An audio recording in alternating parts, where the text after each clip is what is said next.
Hey everybody, Shay here for another chapter delve of My Hero Academia by Kohei Horikoshi. We're working on volume 2 here, chapter 10, breaking Bakugo, and it's always worth mentioning. Be careful with spoilers, of course, along the way. Be careful with alluding to things that might come after. It sounds like to me that the anime kind of mixes things up and maybe presents them in a much more cohesive way to be able to kind of pick up on a lot of the beats and story points because of the way that they flip-flop between flashbacks and stuff like that. One day I would very much like to possibly bring something like this format to the anime for this in particular. I know it's going to be a lot of My Hero Academia seemingly all the time on this channel, but it's just while the journey is fresh and while I'm kind of going through this property, I might as well consume that information from different media types just to maybe see how they've dealt with the story up to certain points. I know that I got a list at some point in the early episodes of these, possibly when they were on the other channel. Basically lets me know which anime episodes align with which chapters of the volume, so it'll be easy for me to kind of go into. Anyways, I don't even know what I'm trying to say or what I'm trying to explain. I just know that the anime seems to be more cohesive. That's what I've gleaned from the comments,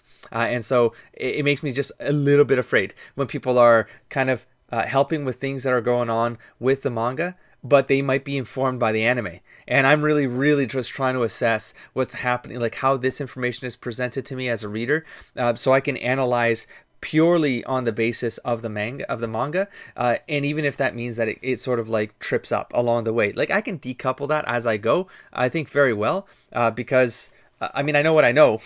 I know what I don't know. And so if the comments are helping me, it's because I haven't picked it up out of the volume. Or I might say in the comments, for example, which chapter was that in? That's just for me to have context of like, did I miss it? Or is it something that the anime makes clear because it's bundling up a lot of these flashbacks with moments that are more relevant for the story to kind of make most sense, I guess. I don't know what I'm talking about because I haven't watched the anime. I do want to watch it, and I'll bring it onto the channel. Let's move on.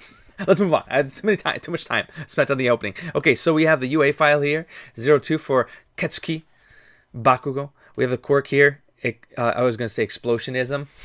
Explosion.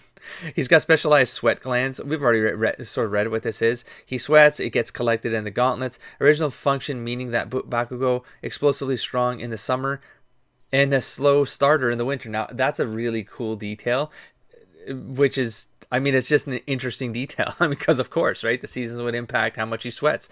The more he sweats, the stronger his quirk is. It's a powerful, flashy ability with no big downsides.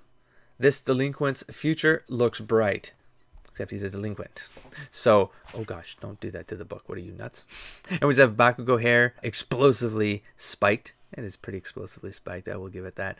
Bakugo's eyes explosively angled at about 80 degrees. Go for the full 90, kid. Bakugo's heart explosively petty. Okay, this is actually pretty amusing. Bakugo's palms explosively explosive. The skin on palms is especially thick. Bakugo's low slung pants pull up your damned pants already. You're missing the word explosively in there. You fail. Bakugo's body explosively muscular yet slender. Okay, let's get started. Okay, let's actually read the story. Stop getting distracted. What? It's cool stuff. I love that pose. I do see. I mean, it's just for some reason it seems like, oh, I like how. I mean, that's where I would have gone, but that arrow there with the knees, like the line and the art, really immediately sent me that way. But then it does this thing, so I don't know what's going on here. But anyways, we'll get there. Jesus, focus. Okay, for the heroes to win, they must either capture the villains or secure the weapon. First page summary. But the villains win if they can capture the heroes or protect the weapon until time runs out. First panel. Whoosh. That's the building blowing up. What the? Is that Bakugo? What on earth is he doing? This is my chance. Tap. I don't know if she tap. Probably pick up. Maybe she can increase her powers or something. Anyways, okay, securing the weapon means the win. I won't allow it. To do that, I only have to touch it. Oh, well, that sounds easy. Leap. Now, of course, she's going to have infinite leaping if she so desires. Of course, that fall is going to potentially suck. I suppose she could turn on her power before she actually splats. So you can levitate on your... Oh, so you can levitate your own body? Why wouldn't she be able to levitate her own body? She's literally, it's like touching is innate. You're just... Anyways, and then what? Dispel, float. So even when she levitates, she can then dispel, and she's still floating. I don't think she just immediately falls, or maybe that's still part of her power. This special move takes a lot out of me, but she will get exhausted. We learned about that a couple chapters ago. She will get depleted and I won't be able to maintain it. Very X-Menian, very Marvel kind of thing to do. The big thing they were known for is to create heroes that actually had flaws, as opposed to DC comic heroes where they were gods amongst men sort of thing. But the Marvel ones, that was kind of the way that they differentiated in the market back in the day. I see. That's the thing they're supposed to protect. What? So he's just picking it up and, oh, I suppose. I mean, nothing says that he can't move it, right? In order to protect it. That's fair. Your quirk poses no threat as long as you can't touch anything. And he's going to be faster than her. Yeah, this is almost unfair. This is almost unfair, right? She has to outsmart him to either make him float so he doesn't have maybe friction to then run. There's that kind of angle. How else should she do? Don't speculate. Just keep going for a sec. Now, struggle as I continue to take away your precious time. Okay, villain mode. He's going villain mode. I'm counting on you, Deku. Okay, we're going to go back to Deku. Deku, are you alive, buddy? Are you alive, buddy? Let me just use something here. Okay, we're going to kick into Act 2 with Bakugo and Deku going against each other. Let me cut around some stuff. As I say that, though, and then I read something like, come on, you're not dead yet? Are you trying to be a villain? Because I'm pretty sure you're not trying to be a villain, Bakugo. If you want people to die, after you said that you're likely, your teacher tells you cool it, and you say something like, well, as long as I don't hit him directly, he'll be fine. And then you say something like, you're not dead yet? Are you stupid? Are you stupid? Anyways, I mean, he does look sort of like he's going mildly insane. So he might be losing it. And I hopefully he comes to regret some of like what's happening to him here. I feel like he's losing his shit here. Oh, ignoring me, eh? So he still has that self-consciousness thing. I think there's that, like, he feels like Deku is doing this kind of stuff on purpose. Oh, but then they're confirming it right here. Sensei, shouldn't you stop him? Bakugo's crazy. He's looking to kill. No.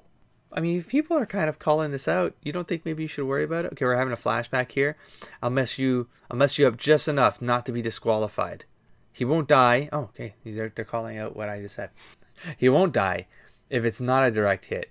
All Might's the only one who could hear this. I guess they have the earbuds go to the prof as well, to the sensei, to the teacher. Strangely, a part of him seems calm. Not sure if he's just that petty or what. Anyhow, Bakugo, use that move again, and I will forcefully end the match. You will lose. Using massive attacks like that indoors is just asking to have your own stronghold destroyed. Whether hero or villain, it's a bad move, and a good way to lose points. As a teacher, I should absolutely stop this now. However... come on, man. The pillar by the window. Got it. Time to pound you. Okay, well, he's going to keep going for it. Oh, he's getting owned. He's getting owned this chapter. Good Lord. Oh, Lord. Holy crap, he just keeps on laying it down. So does the strategic here, and everyone's acknowledging it. He's like, it's a pretty fancy move here. He lays down a power here just to get a move triggered by it, but then also attacks right on the landing again. Follows it up with a right hook, which is the obvious attack, but it's a rear attack, so Deku's not prepared for it. He's still doing a grab here. He's throwing. He's destroying him right now. You're nothing compared to me. So he's definitely going for like a hard win here, and Deku is down. He's down for the count. He's not giving me any time to think. Damn, he's just too strong. I have to use it. Oh boy. This is just torture now. He could have already ended it with the capture tape. Not very hero-like of him. I thought Midoriya was good, but Bakugo's battle sense just can't be beat.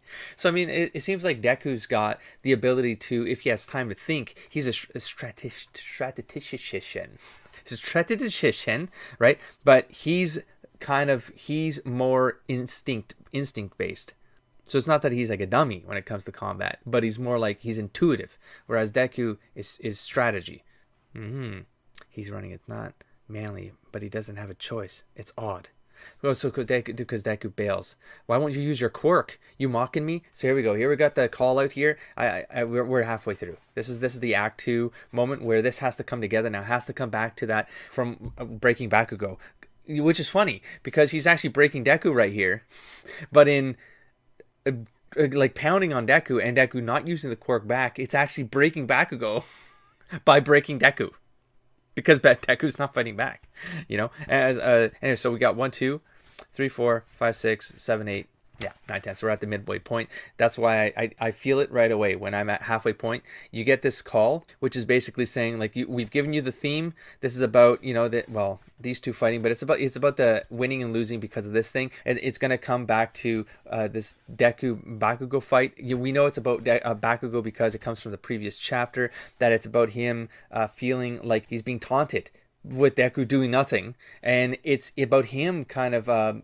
In my opinion, being his own worst enemy here. And that might be the lesson he's learning, but also as an audience, we get to look in on the breakdown, and it's the title of this. So I'm kind of speculating because of the title of the chapter.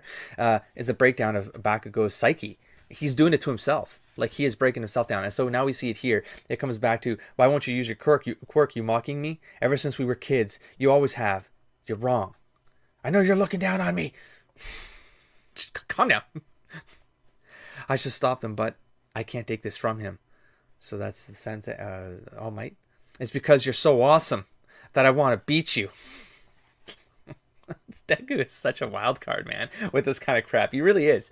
Like, it doesn't seem like it would be a wild card move to make, but this is almost, and there's, I don't know if irony is the right word here, right? But it's like, he doesn't even he's not meaning to be taunting. But he is taunting the hell out of Bakugo. He's breaking him. He's breaking Bakugo, you know? I want to win. I want to beat you, you idiot. I haven't seen him this pumped since the whole I want to be a hero thing. Stop looking at me like that, you damn nerd. Good lord. Bakugo sure is confident, huh? For the future he strives for. Ooh, that's a wind-up, though. That's a wind-up. I feel like an All Might. This is an Act 3 All Might finale here in the last... I am going to 3 to 5 pages. We're at the end right now. This battle is absolutely necessary. Oh God, Detroit. Yeah, isn't that like that's gonna wreck him. Sensei, this looks bad. Sensei, both of you, stop the. Oh, that's gonna be a Detroit smash on a boom. There goes the building. Now, Urarak. Oh, he's gonna do his teamwork. What? Disrupt this scenario. Oh, Uraraka gets in there and does her thing. So he's still thinking about teamwork even when he's about to potentially get owned here. He's going for the win. Whereas Bakugo.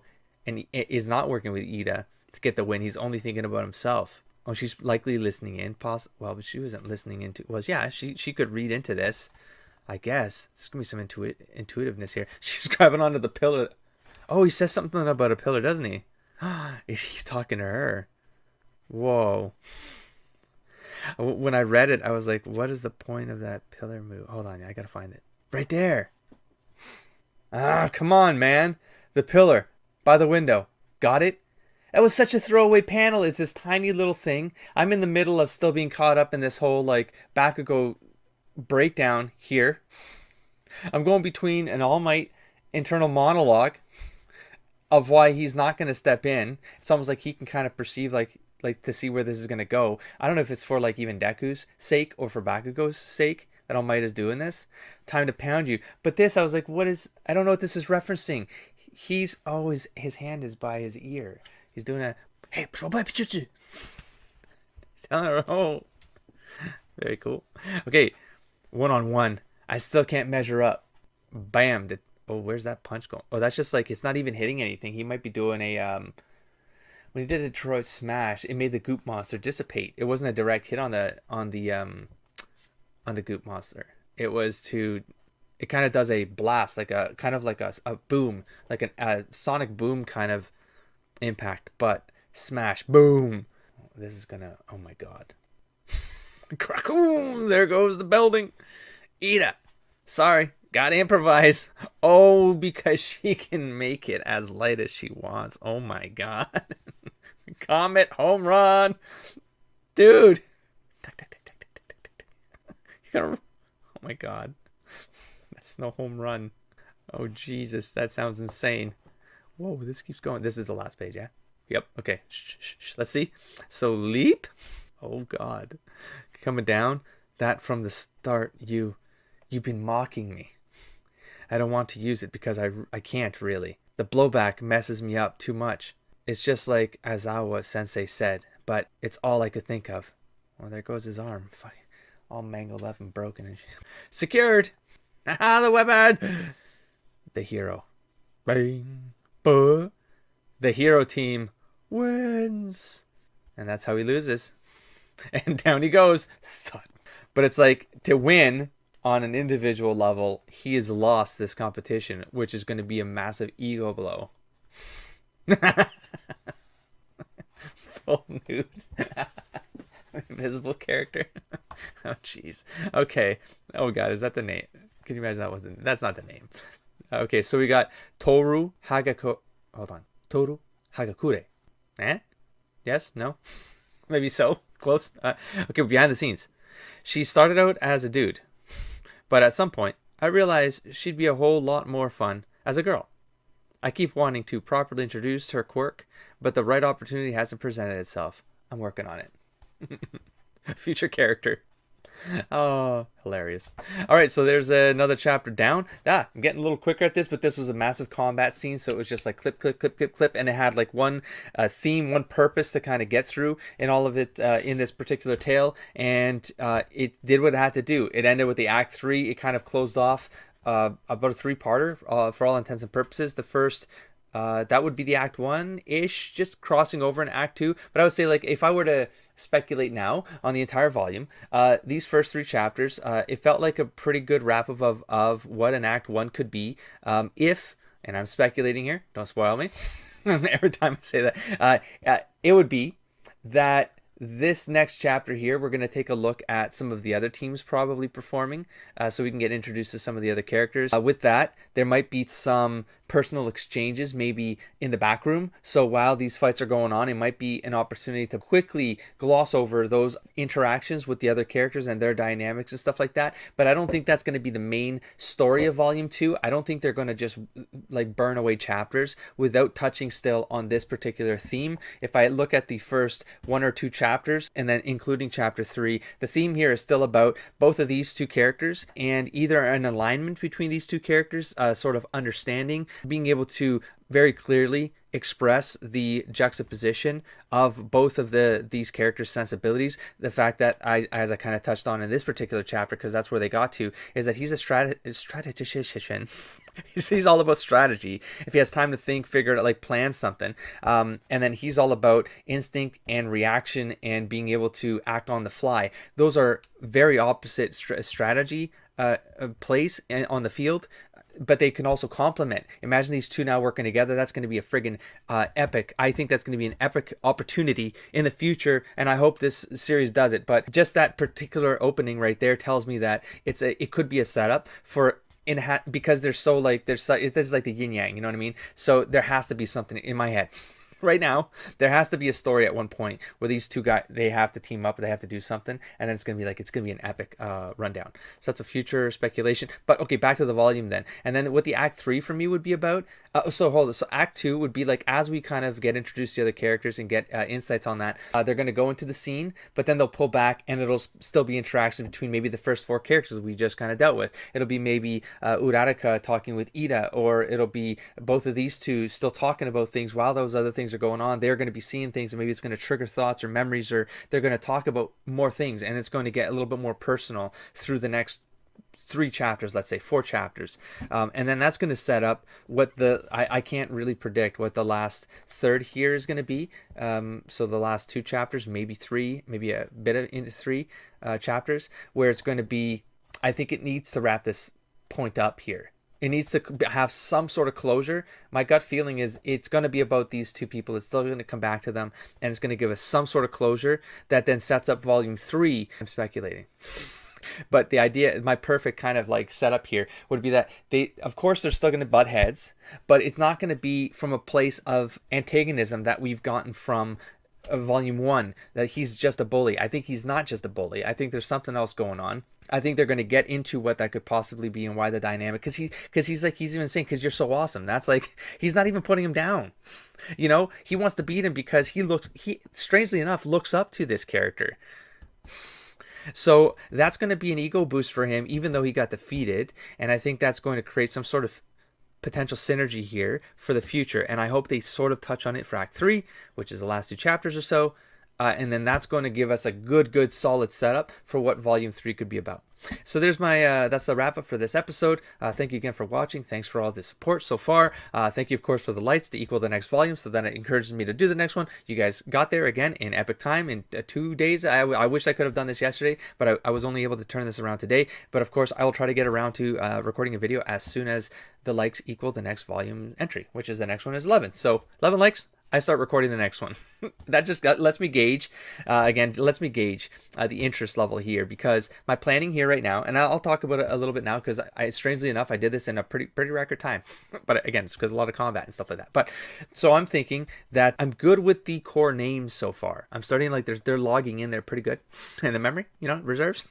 So, but now we are getting some new characters. So it depends what the next couple chapters are going to be like in volume 2 and how many characters are going to introduce to me along the way. But I'm feeling like I'm getting a good hold on this. So there's a potential that I start a second series for Demon Slayer, and we'll kind of warm up with this one because I've already kind of read through the first one. So it'll be kind of the volume 1 series that we did for this one, where I'm going to be talking about it, but it's not going to be blind. And then after volume 1, it'll start being the blind reads like this one. But that allows there to be other kind of content rolling on the channel, and I can start expanding my consumption of what I have a little bit more rapidly. That being said, there's 200 plus chapters of My Hero Academia. And so if I were just to focus on this one, I could narrow in on this and just pound through My Hero Academia, but that's going to take months. No matter what, that's going to take months for us to get through, So we'll see what the whole like tiering of different series, of multiple series, two, friend. I can do 2. That's about it. I'm not sure about a third one, but I keep hearing about Tokyo Ghoul. And then that one is intriguing the hell out of me because I feel like I'm really going to like Tokyo Ghoul. But that's not what this series is about. This series is about My Hero Academia. I'm deviating. I'm derailing. I'm sorry. I'm just getting excited again about expanding my horizons. But in any case, I will catch you in the next episode. Don't forget to explore, engage, and inspire, everybody. Peace.